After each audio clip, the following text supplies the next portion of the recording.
안녕하세요. 사연을 부탁해입니다. 오늘의 사연을 소개하겠습니다. 저는 우리 시댁 이야기를 하려고 합니다. 우리 남편에게는 2살 차이가 나는 누나가 한 명 있습니다. 둘은 같은 뱃속에서 나온 사람이 맞나 싶을 정도로 참 많이 달랐는데요. 시누이는 공부를 아주 잘해서 서울대 의대를 졸업한 의사입니다. 그에 비해 남편은 공부에는 영 관심이 없었던 모양으로 지방에 있는 대학을 졸업했습니다. 시어머니께서 한정식집을 운영하고 있었기에 남편은 대학을 졸업한 뒤 시어머니가 하는 식당에서 일을 하고 있습니다. 그리고 저는 그 한정식집에서 일을 하다가 남편과 만나 결혼하게 되었고요. 잠시 제 소개를 하자면 저는 오래전에 부모님께서 돌아가시고 할머니 혼자 저를 키우셨습니다. 풍족하게 살진 못했지만 할머니의 사랑이 있었기에 큰 어려움 없이 살 수 있었어요. 사고로 돌아가신 부모님의 유산과 보험금 등으로 저를 키워주셨거든요. 부모님께서 남겨주신 것이 많진 않았기에 할머니와 저는 항상 아끼면서 살았고요. 물론 할머니는 한시도 쉬지 않고 일을 하셨습니다. 그런 할머니 덕분에 큰 어려움 없이 살았던 것 같습니다. 하지만 대학까지 가기에는 무리라는 생각이 들었고 고등학교를 졸업하자마자 바로 일을 시작했어요.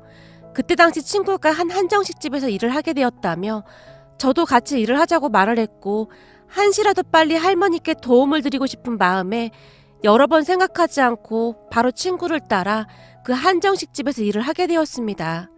한정식집은 생각보다 꽤 컸기에 단체 손님들로 항상 붐볐어요. 시간이 어떻게 가는지도 모른 채 하루 종일 일만 했던 것 같습니다. 그렇게 몇 년 정도가 지난 어느 순간부터 사장님 아들이 제게 호감을 표시하기 시작했어요. 하지만 먹고 살기 바빴던 저는 그런 사장님 아들에게 아무런 관심도 없었는데요. 언제부턴가 사장님까지 무척 친절히 대해줬어요. 힘든데 좀 쉬면서 해요. 아닙니다. 괜찮습니다. 저만 바쁜 것도 아닌걸요. 그러지 말고 이리 좀 앉아봐요. 내가 듣자 하니 할머니와 단 둘이 산다고 하던데 부모님은 안 계신 거예요? 부모님은 제가 어릴 때 교통사고로 돌아가셨습니다. 그래서 지금껏 할머니가 저를 키우셨고요. 형편이 너무 안 좋네. 그래도 잘 크긴 했네. 감사합니다. 그 뒤에도 사장님이 제게 자주 이것저것을 물어보며 관심을 보이곤 했습니다. 물론 사장님 아들도 지속적으로 제게 관심을 보였고요. 저기 소민씨, 힘든데 이것 좀 마셔봐요. 아니 괜찮습니다. 내가 소민씨 주려고 일부러 사왔으니까 먹어둬요. 먹어두면 피로가 좀 풀릴 거예요. 사장님 아들이 제 손에 억지로 피로회복제를 쥐어주고는 급히 가버렸어요. 그런 모습을 보며 같이 일하던 이모님 한 분이 제게 조용히 말했어요. 소민아, 여자는 남자를 잘 만나야 하는 거다. 네? 그게 무슨 말씀이세요? 아니, 나는 그냥 여자든 남자든 배우자를 잘 만나야 한다 그 말인 거야. 그러니까 남자 사귈 때는 100번도 더 생각해보고 사귀도록 해. 네가 딸 같아서 하는 말이야. 네, 감사해요. 제가 이모님에게 감사 인사를 하고 있었는데 언제부터 듣고 있었던 것인지 사장님이 우리 대화에 끼어들었어요. 지금 가게 바쁜데 이러고 있을 시간이 어딨어요. 서민이 넌 저기 식탁 좀 닦고 김씨 아줌마는 나 좀 봐요. 라며 이모님을 데리고 갔습니다. 그 뒤 사장님을 따라간 이모님은 그날도 그 다음날도 보이지 않았어요. 이모님이 갑자기 보이지 않았기에 제가 친구에게 걱정스레 물었어요. 저기 정옥이 이모님은 오늘 출근 안 하신 거야? 너 몰랐어? 정옥이 이모님 오늘부터 안 나오신대.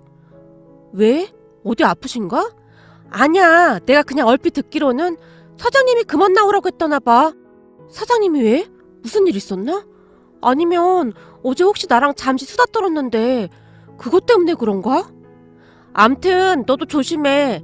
우리같이 하루 벌어 먹고 사는 사람들은 더 조심해야 하잖아. 친구가 제게 당부까지 하고는 급히 일을 하러 갔어요. 그나마 유일하게 제게 엄마처럼 이런저런 이야기를 해주던 정옥이 이모님까지 그만두게 되어서 서운하기 그지없었습니다. 하지만 정옥이 이모님의 연락처를 몰랐기에 따로 연락할 수도 없었는데요. 주변에 물어봤지만 다들 연락처를 모른다고만 할 뿐이었어요. 그렇게 저는 바쁜 일상 속에서 정옥이 이모님의 일을 잊은 채 하루하루 다시 바쁘게 살아가고 있었습니다. 문득문득 가게에서 일하던 다른 직원분들이 제 눈치를 보는 듯 했지만 그다지 신경 쓰지 않았고요. 그러던 어느 날 사장님 아들이 제게 데이트 신청을 해왔어요. 죄송해요. 집에 할머니 혼자 계셔서 빨리 집에 가봐야 해요. 그럼 제가 집까지 데려다 줄게요. 아닙니다. 버스 한 번만 타면 금방 가는걸요? 내가 데려다 주면 더 편하게 갈 수 있잖아요? 그니까 얼른 타요. 전 진짜 괜찮은데. 나도 괜찮아요. 그러니까 너무 그렇게 철벽 치지 마요. 그렇게 사장님 아들이 우리 집까지 저를 데려다 줬습니다. 그리고 그 뒤부터 사장님 아들은 아주 대놓고 저를 챙겨주기 시작했어요. 중간중간에 저만 몰래 불러내서 커피부터 간식거리까지 챙겨주곤 했거든요. 어느 날 그러한 것을 눈치챈 친구가 제게 물었어요. 소민아, 너 사장님 아들하고 사귀는 거야? 근데 나한테 아무 말도 안 한 거야? 아니, 그런 거 아니야. 아니긴 뭐가 아냐. 식당 사람들이 다 알던데? 너랑 사장 아들이랑 그렇고 그런 사이라는 거. 아니야, 진짜 아니야. 난 진짜 관심도 없는데 계속 나한테 뭘 사다 주고 그러더라고. 그렇잖아도 불편해서 그러지 말라고 했는데 계속 그래서 나도 불편해 죽겠어. 그래? 근데 이미 식당에는 소문 다 났어. 너랑 사장 아들이랑 곧 결혼할 거라고. 뭐? 결혼? 내 나이가 몇인데 결혼을 해. 난 절대 결혼 생각 없어. 앞으로 우리 할머니랑 단둘이 잘 살 거란 말이야. 우리 할머니 이제야 좀 편해졌는데 결혼은 무슨 결혼이야. 근데 사장 아들 정도면 괜찮은 거 아니야? 내가 가만히 들어보니 이 집 사장님 돈도 좀 있는 것 같던데? 거기다 딸이 서울대학병원 의사래. 집이 엄청 빵빵한가 보더라고. 그럼 너도 손해볼 거 없을 것 같은데 한번 잘 만나봐. 네 말 들으니까 더 끔찍하다. 생각해봐. 그런 집안에서 굳이 나 같은 사람하고 아들을 왜 결혼시키겠어? 암튼 우린 아무 사이도 아니니까 혹시나 사람들이 이상한 말하면 네가 잘 좀 말해줘. 알았어. 근데 너도 잘 좀 생각해봐. 이런 기회 흔치 않잖아? 나 같았으면 바로 사귀겠다. 친구가 부러운 듯 바라봤어요. 저는 그때까지도 별 대수롭지 않게 생각하고 있었는데요. 아마도 제가 어렸고 사회 경험이 없어서 그랬던 것 같습니다. 하지만 그 이후 저와 사장님 아들에 대한 소문이 걷잡을 수 없을 만큼 퍼져나가기 시작했어요. 소민이랑 사장 아들이랑 그렇고 그런 사이래. 그렇고 그런 사이라니 내가 듣기론 곧 결혼할 거라던데. 이건 나도 그냥 들은 얘긴데 얼마 전에 사장이 누구랑 통화하는 거 들었는데 소민이가 벌써 임신한 것 같다는 말까지 하던데. 뭐? 임신? 그게 정말이야? 소민이 아주 얌전하게 봤는데 앙큼한 구석이 있었네. 왜 그런 말이 있잖아. 얌전한 고양이가 부뚜막에 먼저 올라간다고. 그래도 사장 아들인데 소민이 입장에서는 좋은 거 아니겠어? 소민이 할머니랑 힘들게 산다며? 글쎄, 과연 그럴까? 잘 생각해봐. 뭔가 이상하지 않아? 이 집이 나름 부잣집이라면 부잣집인데 왜 돈 한 푼도 없고 고등학교만 나온 소민이를 며느리로 들이겠어? 그거야 뭐 소민이가 사람만 놓고 보면 괜찮긴 하잖아? 요즘 애들 중에 그렇게 예의 바르고 착한 애 찾아보기 힘들잖아. 여기저기서 사람들이 수근거리는 소리가 들려왔어요. 제가 놀란 채 아니라고 해명을 했지만 그러면 그럴수록 소문은 더 부풀려질 뿐이었어요. 그쯤에서 저는 고민이 많아질 수밖에 없었는데요. 소문 때문에 그 식당을 그만두자니 고등학교만 졸업한 저에게 그만한 월급을 주는 곳을 찾기도 어려울 것 같고, 그렇다고 해서 계속 다니자니 난감한 일이 계속 일어날 것 같아서 걱정이 되었거든요. 사실 제가 돈을 벌기 시작한 뒤로 할머니께 많은 도움이 되었으니까요. 그렇게 고민만 하던 어느 날, 그날도 식당에서 열심히 일을 하고 있었는데 주인집 아줌마에게 전화가 걸려왔어요. 할머니와 제가 지하세방에 월세로 살고 있었기에 간혹가다 무슨 일이 있으면 주인집 아줌마가 제게 전화를 해주곤 했거든요. 소민아, 지금 큰일 났다. 니네 할머니 말이야. 계단에서 넘어지셨는데 일어나질 못하시는구나. 내가 우선 병원에 가봐야 하는 거 아니냐고 했더니 할머니가 계속 고집을 피우시는구나. 네가 지금 빨리 집으로 와야 할 것 같아. 내가 보니 아무래도 많이 다친 것 같아서 말이야. 네? 할머니가요? 알겠어요. 저 지금 바로 갈게요. 제가 급히 전화를 끊고 사장님께 할머니 이야기를 하며 일찍 들어가겠다고 말을 했어요. 할머니가 다치셨다고? 일 어쩌니 그래? 소민씨, 내가 데려다 줄게요. 아닙니다. 택시 타고 가면 됩니다. 오늘 단체 손님 많은데 너까지 가면 식당은 어떡해? 엄마, 지금 사람이 다쳤는데 식당이 문제야? 빨리 다녀올게. 워낙 긴박한 상황이었기에 미처 거절도 못한 채 사장님 아들 차를 얻어 타고 집으로 향했는데요. 어찌나 놀랐던지 계속해서 눈물이 흐르고 있었습니다. 잠시 후 집에 도착한 제가 급히 할머니에게 물었어요. 할머니, 많이 다친 거야? 아니야, 괜찮다는데 너한테까지 뭐하러 연락을 했는지 모르겠구나. 이 할미 진짜 괜찮아. 괜찮긴 뭐가 괜찮아. 다리가 시퍼렇게 멍이 들었는데. 빨리 병원 가자. 뼈에 금이라도 갔으면 어떡해. 괜찮다니까. 잠깐 누워있으면 돼. 병원 가봤자 이것저것 검사만 잔뜩 할 텐데 뭐하러 가. 그게 다 돈 벌어 먹으려는 수작이야. 안 돼. 빨리 일어나. 이러다 또 큰일 난단 말이야. 제가 억지로 할머니를 일으켜 세우고 있었는데 문 밖에서 그 모습을 지켜보고 있던 사장님 아들이 급히 안으로 뛰어들어왔어요. 조민씨, 저도 부축해드릴게요. 아직 안 가셨어요? 그만 가셔도 되는데. 아니에요. 여기까지 왔는데 제가 병원까지 모셔다 드릴게요. 택시 잡기도 어려울 것 같아서요. 우린 진짜 괜찮은데. 제가 이러지도 저러지도 못한 채 난감한 표정을 짓고 있었지만 사장님 아들이 급히 할머니를 부축해서 차에 태웠어요. 그리고 곧장 병원으로 가서 엑스레이도 찍고 이것저것 검사도 받았습니다. 다행히 크게 다치신 곳은 없다고 했기에 제가 병원비를 계산하기 위해 수납처로 가고 있었는데요. 제가 이미 다 계산했어요. 할머님 피곤하실 텐데 얼른 집으로 가죠. 계산을 왜 하신 거예요? 제가 돈은 입금해 드릴게요. 알겠으니까 우선 집으로 가요. 그렇게 사장님 아들이 우리를 집에 데려다주고 돌아갔습니다. 그런 사장님 아들을 보며 할머니가 조용히 말씀하셨어요. 소민아, 저 사람은 누구냐? 젊은 사람이 아주 싹싹한 게 좋은 사람 같아 보이는구나. 내가 일하는 곳 사장님 아들이야. 근데 나랑은 아무 상관도 없는 사람이니까 할머니는 신경 쓰지 마. 사장 아들이야? 사람이 서글서글한 게 보기 좋구나. 할머니께서 다시 말씀하셨지만 저는 들은 척도 하지 않았습니다. 그러던 어느 날 제가 퇴근하고 집에 들어갔는데요. 밥상 위에 초밥이 있는 게 아니겠습니까? 할머니, 이 초밥은 뭐야? 그거 너 먹으라고 놔둔 거야. 난 이미 한 팩 먹었어. 초밥이 아주 입에서 살살 녹더구나. 할머니가 사온 거야? 이거 꽤 비싸 보이는데? 어? 그게 그때 그 젊은 총각이 사다 주고 갔어. 내가 괜찮다고 하는데도 떡하니 두고 가지 뭐냐? 할머니, 이런 거 막 받지 말라니까. 자꾸 이러면 괜히 부담스럽단 말이야. 그때 병원비도 줬는데 안 받아서 그것만 해도 지금 엄청 부담스러운데. 난 분명히 그냥 가라고 했어. 근데 계속 놓고 가는 걸 낸들 어떡하란 말이야.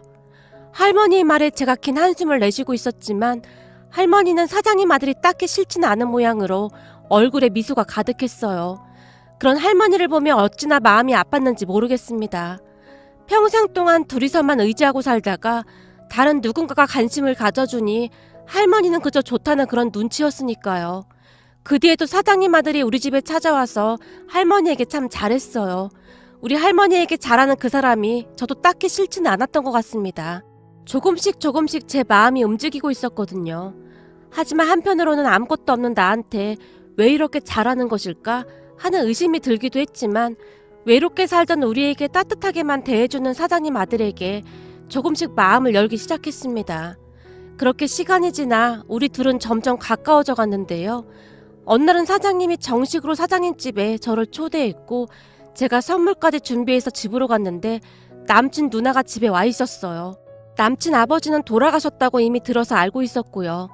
할머님, 할아버님이 계셨지만 따로 시간을 내서 찾아뵙는다고 했습니다. 뭘 이런 걸 사왔어. 그냥 와도 되는데. 저기 이쪽은 우리 딸이야.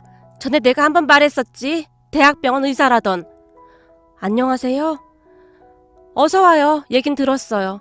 근데 딱 보니 우리 집하고 달라도 너무 다른 것 같은데 이렇게 차이 나는 결혼하면 나중에 엄청 힘들 텐데 괜찮겠어요? 넌 처음 본 사람한테 무슨 그런 말을 하는 거야. 제발 말 좀 예쁘게 하라니까. 뭐 하는 짓이야? 내가 뭐 못할 소리 했나? 난 그냥 팩트만 말한 것뿐이야. 결혼이 얼마나 중요한 건데 그냥 막 하면 안 되는 거지. 안 그래요? 네, 맞습니다. 거봐, 맞다고 하잖아. 근데 제 동생이 어디가 좋아서 결혼까지 결심한 거예요? 우리 엄마한테 들어보니 결혼까지 할 것 같다고 하던데. 그게 우리 할머니랑 제가 외롭게 살았는데 지훈 씨가 워낙 잘 챙겨줬거든요. 에이, 겨우 그런 이유로 결혼을 하려고 한다고요? 우리 지훈이랑 나이 차이도 많이 나는 것 같은데 역시나 어리긴 어리구나. 소민 씨, 결혼은 그렇게 막 하는 게 아니에요. 잘 생각해보고 해야 하는 거지. 집안 차이가 나도 너무 나는 것 같은데. 너 자꾸 이상한 말 할 거면 당장 니네 집으로 가. 그동안 혼자 잘 살다가 갑자기 왜 찾아와서 이상한 말만 하고 그래? 내가 뭘 어쨌다고 그래. 그래도 하나뿐인 동생 결혼인데 누나가 그 정도 말도 못하나? 아님, 엄마가 뭔가 찔리는 게 있는 건가? 남친 누나의 성격은 어마어마해 보였는데요. 가족들이 남친 누나에게 꼼짝도 못한 채 오히려 눈치를 보는 듯해 보였어요. 그날 식사를 하고 집으로 돌아갔는데 남친 누나의 가시돋친 말들이 계속 귓가에 맴돈 채 잊혀지지가 않았습니다. 그러던 어느 날 남친 누나가 식당에서 일하고 있던 저를 몰래 밖으로 불렀어요. 소민아, 저기 밖에 나가봐. 어떤 여자가 널 찾아왔더라. 저를요? 제가 급히 밖으로 나갔습니다. 소민씨, 여기에요. 안녕하세요. 안으로 들어오시지 왜 밖에 계세요? 나 사실 이 식당 처음 와봤어요. 엄마가 제가 오는 거 싫어해서요. 네, 근데 저를 왜 보자고 한 거예요? 소민씨 시간 없으니까 간단하게 말할게요. 혹시 돈 때문에 내 동생이랑 결혼하려는 거예요? 네? 그게 무슨 말씀이세요? 아니, 돈 때문에 그런 거라면 이 결혼 하지 마요. 세상에 돈이 전부가 아니잖아요? 정말 죄송한데 누님께서 왜 그러시는지는 잘 모르겠지만 전 돈 때문에 그런 건 아닙니다. 그러니 오해하지 말아주세요. 순간 제 목소리가 높아져 있었고 남친 누나가 한동안 저를 빤히 바라보다가는 긴 한숨을 쉰 채 돌아갔습니다. 그리고 우리는 얼마 뒤 결혼까지 했습니다. 남친 누나가 많이 불편하긴 했지만 네 신우는 걱정할 필요 없다. 어차피 따로 살아서 1년에 한두 번 볼까 말까 해. 저를 안심까지 시켰거든요. 우리가 분가해서 나가게 되면 큰 집에 시어머니 혼자 살게 될 거라며 시어머니가 합가를 하자고 했어요. 사실 그때까지는 시어머니가 그다지 불편하지 않았기에 저도 흔쾌히 그러겠다고 했습니다. 하지만 결혼 후 얼마 뒤 신우이가 짐까지 싸들고는 집으로 들어왔어요. 신우이가 짐들을 옮기는 모습을 보며 시어머니가 기겁을 했는데요. 너 지금 뭐 하는 거야? 나? 보면 몰라? 짐 옮기잖아. 나한테도 올케가 생겼는데 이제부터라도 친하게 지내야 할 거 아냐. 너 갑자기 왜 이러는 거야? 그냥 원래 살던 대로 살자. 네가 갑자기 이러면 네 올케가 얼마나 불편하겠니? 올케가 불편할까봐 그런 거야? 혹시 엄마가 불편해서 그런 건 아니고? 뭐? 너 무슨 말을 그렇게 해? 시어머니가 신우이의 눈까지 피한 채 어쩔 줄을 몰라 했어요. 그렇게 신우이가 들어온 뒤로 집안 분위기가 완전히 바뀌게 되었는데요. 결혼 후 시어머니가 제게 집안에서 살림을 하라고 했기에 저는 하루 종일 집안일을 해야만 했어요. 집안일은 해도 끝이 없을 정도였습니다. 그날도 새벽부터 일어나서 열심히 음식을 만들어서 상을 차렸는데요. 아, 뭐야. 음식 맛이 왜 이래. 엄마, 전에 일하던 도우미 이모님은 요즘 왜 안 오셔? 우리 집에서 꽤 오래 일하셨잖아. 어? 그게 말이야. 네 올케도 있는데 그럴 필요가 뭐가 있어. 그때야 우리가 다 바쁘니까 어쩔 수 없이 그런 거지. 그래? 근데 올케가 아직 어려서 그런지 음식을 진짜 못하네. 도저히 먹을 수 있는 맛이 아니야. 내가 도우미 이모님 오는 비용 줄 테니까 이모님 다시 불러. 뭐하러 그래? 그리고 음식 맛도 괜찮구만. 괜찮긴 뭐가 괜찮아. 딱 봐도 간이 하나도 안 맞는구만. 암튼 그렇게 알고 내일부터 당장 이모님 다시 불러. 나 병원에서 밥도 제대로 못 먹으면서 일하고 있는데 집에서라도 밥을 잘 먹어야 할 거 아니야. 내일 당장 다시 오라고 해. 나 2번 말하는 거 싫어하는 거 알지? 알았어. 내가 오늘 전화해볼게. 아무리 봐도 뭔가 조금 이상했는데요. 시어머니는 시누이 앞에서 꼼짝도 못한 채 항상 눈치만 봤거든요. 결국 시누이의 성화에 가사도우미 이모님께서 다시 오셨습니다. 그 바람에 저도 좀 편해지나 싶었는데 시어머니는 마치 난 네가 편한 건 절대 못 본다 라는 사람 마냥 시시때때로 저를 부려먹기 시작했어요. 특히나 이상했던 부분은 결혼하고 한 달 정도가 지나고부터 시어머니가 조금씩 이상해지기 시작했는데요. 남편이 있을 때와 없을 때가 달라도 너무나 달랐거든요. 결혼 후 시어머니는 식당에도 자주 나가지 않은 채 제게 잔소리뿐만 아니라 신경질적인 모습까지 보였거든요. 네가 음식을 똑바로 못해서 비싼 가사도우미를 불렀잖니? 넌 대체 똑바로 하는 게 뭐가 있는 거니? 하긴 식당에서 알바나 하던 네가 뭘 똑바로 할 줄 아는 게 있긴 하겠니? 우리 아들이 하필이면 너 같은 게 좋다고 해서 나도 어쩔 수 없이 널 들였지만 너 각오해야 할 거야. 내가 그렇게 호락호락한 사람이 아니거든. 그동안 우리 집에 들어왔다가 3달 이상 넘긴 애가 단 한 명도 없다 그 말이야. 네 남편이 아직까지 혼인신고하자는 말 없었지? 그게 왜 그런 줄 아니? 살겠다고 들어왔다가 다들 나가버려서 내가 한 1년은 살아보고 혼인신고하라고 했거든. 그니까 너는 한번 버텨보던지. 가능할지는 모르겠지만 남편과 시누이가 있을 때는 한없이 다정하기만 하던 시어머니였지만 저와 단둘이 있을 때는 무서우리만큼 표적스런 표정으로 저를 노려보곤 했어요. 그날도 제게 한바탕 쏟아내고 방으로 들어가는 시어머니를 보며 가사도우미 이모님이 주방 쪽으로 저를 잡아 끌더니 제 귓가에 속삭였습니다. 세댁, 정신 바짝 차려. 저 양반 아주 독종 중에 독종이야. 그동안 결혼하고 살겠다고 들어온 사람이 2명 정도 되는데 저 양반이 다들 쫓아냈다니까. 저 양반 주특기가 아들하고 며느리 이간질 시키는 거야. 아주 그쪽으로 타고난 사람이라니까. 옆에서 보고 있으면 무서울 정도야. 사실 나도 이놈의 집구석 다신 안 오려고 했는데 세댁 시누이가 하도 부탁해서 오게 된 거야. 그래도 세댁은 좀 나은 편이야. 똑똑한 시누이가 딱 지켜주고 있으니까. 그래도 깐깐한 시누이가 세댁은 좋게 본 모양이야. 네? 형님이 저를 지켜주고 있다고요? 몰랐어? 세댁 시누이가 이 집에 왜 들어온 것 같아? 잘 생각해봐. 가사도우미 이모님이 의미심장한 말을 하고는 급히 입을 다물어 버렸어요. 그 말에 제가 잠시 곰곰이 생각해봤는데요. 문득 결혼 전 남편이 제게 울면서 말했던 기억이 났습니다. 나 사실 결혼식을 2번 했었어. 근데 혼인신고는 안 되어 있어. 결혼식 하고 나서 다들 3개월도 안 돼서 도망치서 나가버렸거든. 다들 우리 엄마 때문에 못 살겠다고 했는데 그때마다 엄마가 울고불고 억울하다고 해서 처음에는 엄마 말이 맞다는 생각만 하고 그냥 말았었는데 지나면 지날수록 이상한 거야. 아마도 엄마 때문에 그랬던 게 아닌가 싶어. 내가 전 아내 편을 들어줄 때마다 엄마가 죽네 사네 난리도 아니었거든. 그래서 앞으로는 절대 결혼 안 하고 혼자 살려고 했었는데 자기는 진짜 포기 못 하겠더라고.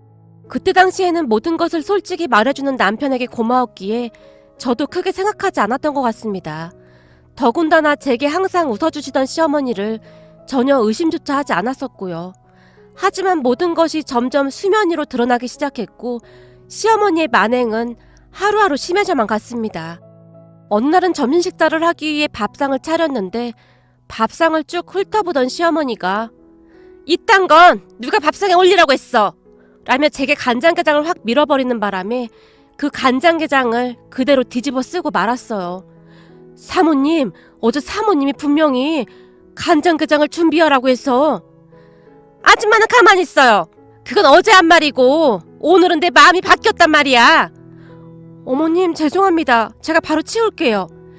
그리고 네가 우리 아들 보고 내 방에 자주 가지 말라고 시켰지? 네? 그게 무슨 말씀이세요? 너랑 결혼 전에는 우리 아들이 내 방에서 나랑 얘기도 많이 하고 드라마도 같이 보고 그렇게 지냈는데 너랑 결혼한 후에는 발을 딱 끊었단 말이야. 전에는 이 정도까지는 아니었는데.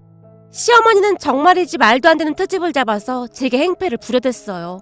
그러던 어느 날은 퇴근 전 남편이 제게 전화를 했어요. 오늘 퇴근할 때 뭐 사갈까? 뭐 먹고 싶은 거 있어? 떡볶이랑 순대가 먹고 싶어. 겨우 그거야? 알았어. 내가 갈 때 사갈게. 시어머니의 갖은 행포 속에서도 자상한 남편 덕분에 참을 수가 있었어요. 그런데 남편이 뭔가를 들고 우리 방으로 들어가는 것을 시어머니가 봤던 모양인데요. 다음날 남편과 시누이가 출근을 하자마자 너 혼자 처먹으니까 맛있냐? 맛있어? 라고 삿대질을 하더니 순식간에 제 뺨을 올려붙였어요. 가사도우미 이모님이 놀란 채 시어머니를 말렸지만 어디서 이런 재수없는 게 들어와서 우리 아들이랑 내 사이를 이간질시켜? 라며 다시 제 등짝을 내리치기 시작했어요. 제가 놀란 채 눈물만 뚝뚝 흘리고 있었는데요. 잠시 후 시어머니 휴대폰으로 전화가 걸려왔어요. 나 점심때도 이모님이 해주신 음식 먹고 싶거든? 도시락 싸서 올케 보고 병원으로 가지고 오라고 해. 뭐? 네 올케한테? 아무리 그래도 그건 좀 그렇지 않니? 그냥 점심은 병원에서 알아서 먹어. 도시락 좀 가져다 주는 게 뭐가 힘들다고 그래?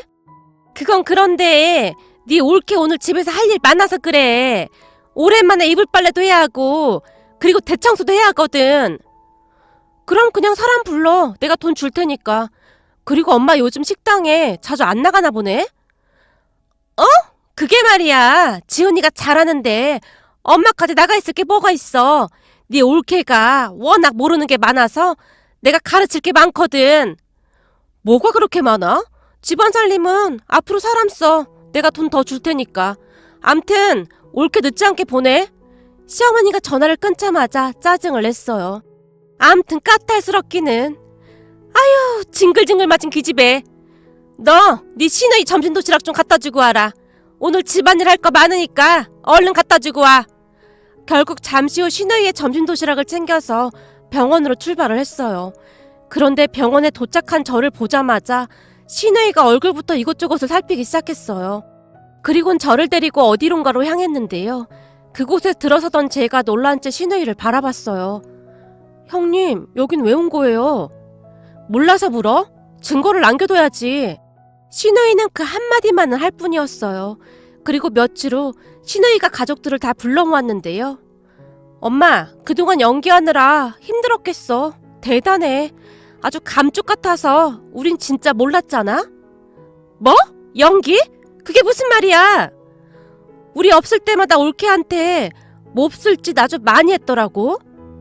내가? 내가 무슨 몹쓸 짓을 했단 말이야? 너 혹시 네 시누이한테 이상한 말 한 거야? 시어머니가 저를 노려봤어요. 아니, 올케는 워낙 순둥이라 그냥 당하고만 있었잖아. 그래서 그동안 지훈이랑 내가 증거를 찾고 있었거든. 우선 이거부터 보자고. 시누이가 휴대폰을 꺼내서 동영상을 재생시켰어요. 이건 뭐냐? 이걸 누가? 설마 우리 집 음식 해주는 그 옆에 내가 그런 거야?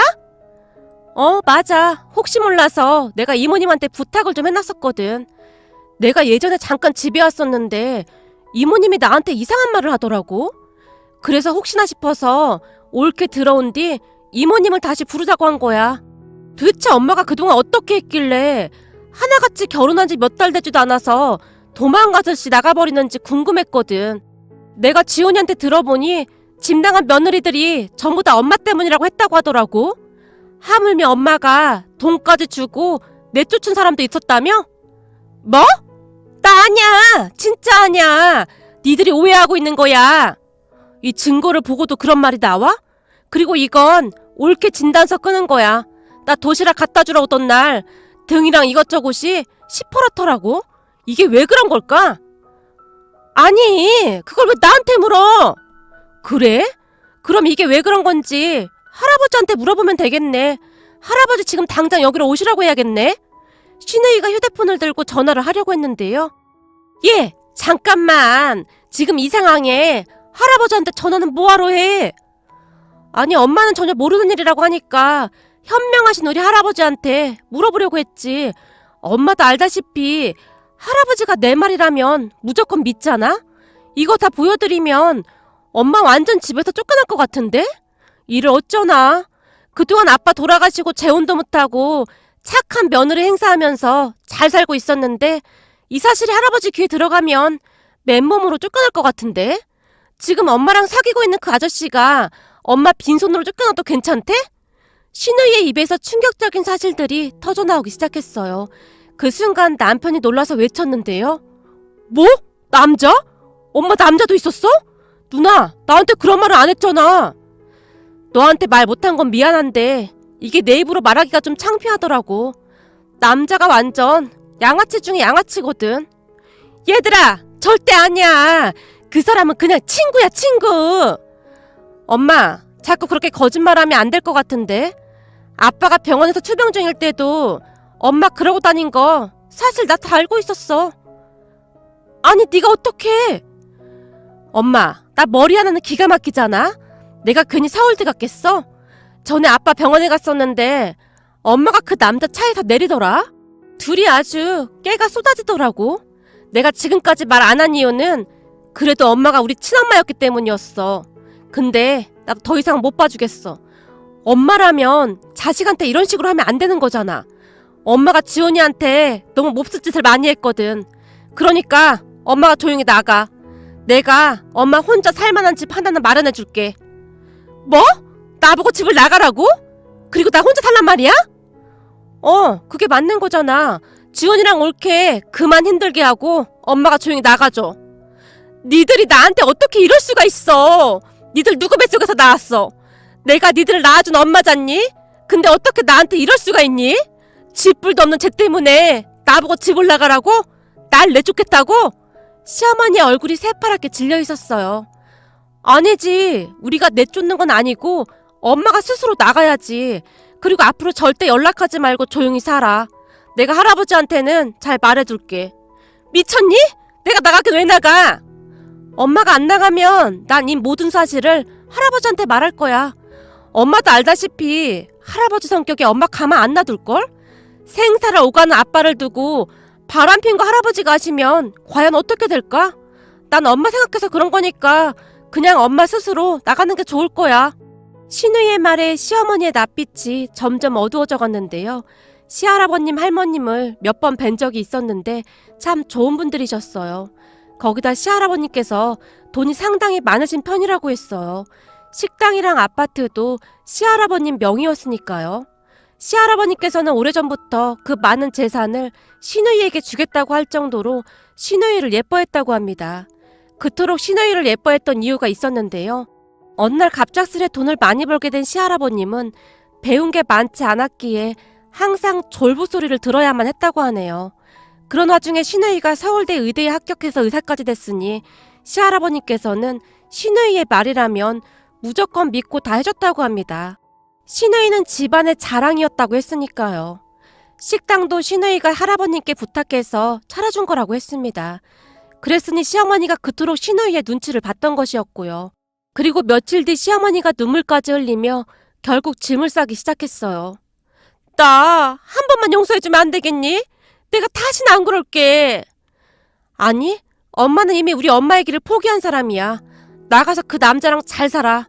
아빠가 투병하던 그때 바람피던 엄마를 보면서 난 이미 엄마한테 정이 뚝 떨어졌거든. 불쌍한 우리 아빠는 그것도 모르고 나한테 엄마를 잘 부탁한다는 말을 몇 번이나 했었어. 난 절대 엄마 용서 못해. 결국 시어머니는 집에서 쫓겨나고 말았어요.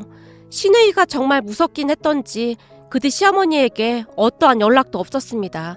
그리고 몇 달 후 신우이가 남편과 제게 말했어요. 할머니 혼자 지내시는데 모시고 와서 같이 살아. 연세가 있으셔서 혼자 지내시기 힘드실 거야. 우리 할머니를요? 아니에요. 괜찮아요. 괜히 저 때문에 어머니께서 그렇게 되신 것 같은데 이 와중에 우리 할머니를 어떻게 모셔와요? 옳게 나중에 후회하지 말고 살아계실 때 잘해드려. 돌아가시면 후회밖에 안 남는 거야. 그리고 우리 엄마 일은 옳게 때문이 아니니까 자책하지 말고. 우리 엄마는 고생을 좀 해봐야 해. 그동안 나쁜 짓을 너무 많이 했거든. 신우이의 얼굴이 많이 복잡해 보였습니다. 낳아주신 엄마였기에 신우이의 마음도 좋지 않았을 것이라는 생각이 들었습니다. 그리고 얼마 뒤 우리 딸이 태어났어요. 시할아버님 할머님께서 우리 딸을 너무 예뻐해 주셔서 자주 찾아뵙고 있는데요. 우리 집은 딸이 아주 귀한 집안이다. 우리 손녀가 서울 의대 간 거 봐라. 아주 잘했다. 생긴 게 지 고물을 아주 빼다 박았어. 라며 우리 딸을 아주 많이 예뻐해 주신답니다.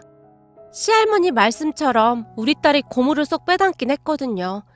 아무래도 제가 형님을 많이 좋아했기에 우리 딸이 형님을 쏙 빼닮은 게 아닌가 싶네요. 시어머니는 요즘 어디 학교 앞에서 떡볶이도 팔고 김밥도 파는 분식집을 하면서 힘겹게 살고 계시다는데 사는 게 아닌 모양이더라고요. 하지만 형님은 눈 하나 깜빡하지 않고 있는데요. 아마도 시아버님께서 투병 중일 때 시어머니가 그런 것을 보며 누구에게 말도 못한 채 살았었기에 돌아가신 시아버님께 죄책감 같은 것을 가지고 살았던 것 같습니다. 이제부터라도 형님 마음이 조금이나마 편해지길 바라봅니다. 오늘의 사연은 여기까지였습니다. 즐겁게 보셨다면 구독, 좋아요 부탁드립니다. 고맙습니다.